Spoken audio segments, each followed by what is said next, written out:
Baik, kita undang Bapak Dr. Bima Arya Sugiarto untuk bisa menyampaikan sambutannya. Terima kasih Bapak. Baik, suara saya bisa kedengeran ya? Terdengar Bapak, jelas. Assalamualaikum warahmatullahi wabarakatuh. Waalaikumsalam. Selamat pagi, salam sejahtera, salam sehat untuk semua. Kalau ada yang bilang bahwa hari ini kita mengalami banyak kendala untuk melakukan kampanye tembakau atau anti rokok, bahkan banyak juga yang termakan isu katanya perokok itu lebih kuat ya untuk tidak terserang COVID begitu. Itu salah dan itu nggak benar. Kita harus yakini bahwa ini adalah momentum yang sangat baik bagi kita untuk mengkampanyekan tidak merokok, berhenti merokok, menjauhi merokok, atau mengendalikan tembakau.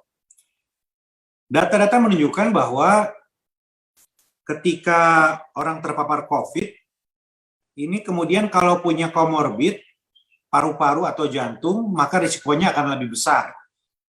Dan data juga menunjukkan bahwa orang-orang yang merokoklah yang kemudian ketika terpapar, maka paru-parunya, jantungnya akan lebih bermasalah sehingga akan menjadi kendala untuk recovery atau pemulihan. Jadi kalau kita mengkampanyekan hidup sehat, jauh dari rokok, makan sehat, pola hidup sehat semuanya, maka ini adalah saat yang tepat. Karena semua sekarang nggak mau kena COVID. Semua nggak mau sakit. Semua nggak mau kena komorbid gitu. Nah, karena itu sering saya bilang, ini adalah saat yang tepat untuk mengkampanyekan itu. Jadi salah. Jangan sampai orang-orang termakan isu, orang-orang merokok, banyak yang nggak kena COVID. Ya nggak juga. Data menunjukkan sebaliknya. Yang meninggal, yang kemudian memburuk, itu karena punya komorbid. Ya, itu kemungkinan besar ya karena merokok begitu. Itu poin pertama. Nah, poin kedua, teman-teman sekalian, data juga menunjukkan bahwa ini kita buat survei di Kota Bogor, usia kita memulai rokok atau terpapar rokok ini menentukan apakah kita bisa selamat atau enggak. Biasanya kalau memulai rokok di usia dini, maka akan panjang dan akan susah untuk berhenti.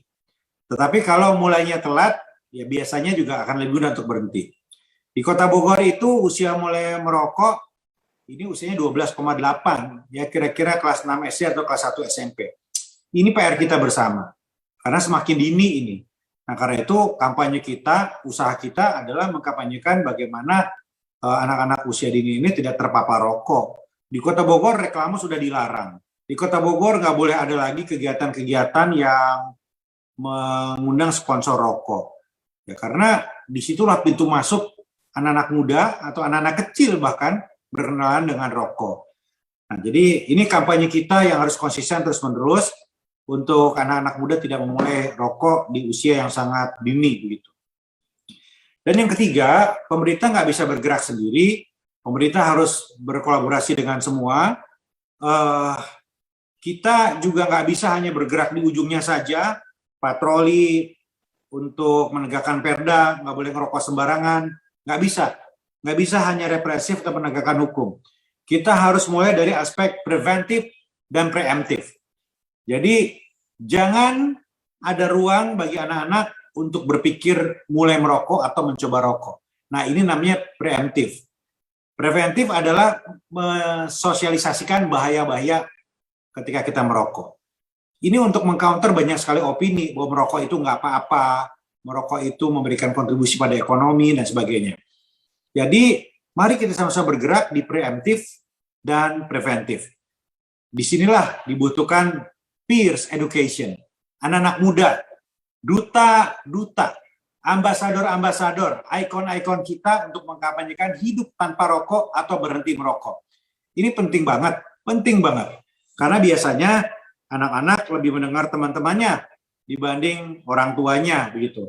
Anak-anak lebih terpengaruh untuk mendengar dari lingkungan pergaulannya daripada lingkungan yang lebih tua, lebih jauh dari mereka begitu ya. Nah, jadi saya ingin melihat ya bagaimana anak-anak muda lebih aktif lagi mengadakan kegiatan-kegiatan yang positif, lebih baik kecanduan main sepeda, lebih baik addicted untuk olahraga, lebih baik kemudian senang untuk aktivitas outdoor, berkemah, trekking, rafting, naik gunung misalnya, daripada kemudian terjebak untuk menjadi pecandu rokok.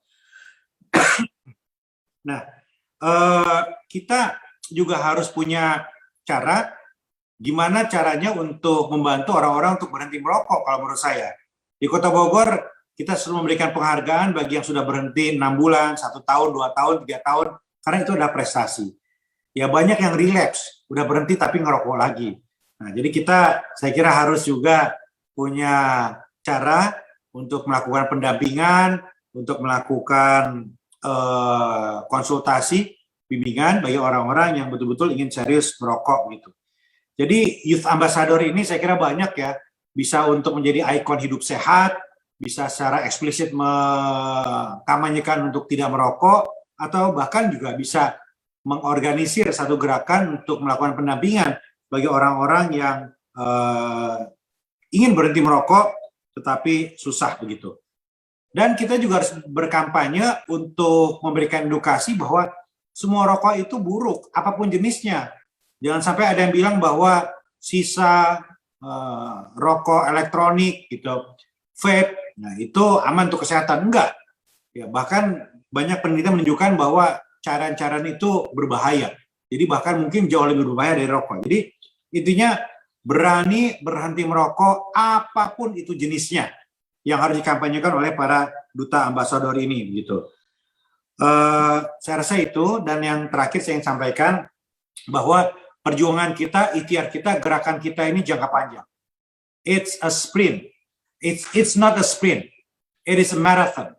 Jadi ini adalah lari panjang, lari jauh, jangka panjang, bukan lari cepat finish tapi kemudian terjungkal begitu. Kita harus siap-siap untuk maraton, menyiapkan fisik, mental, dan stamina untuk mengkampanyekan ini terus-menerus. Terima kasih, salam sehat dan semangat.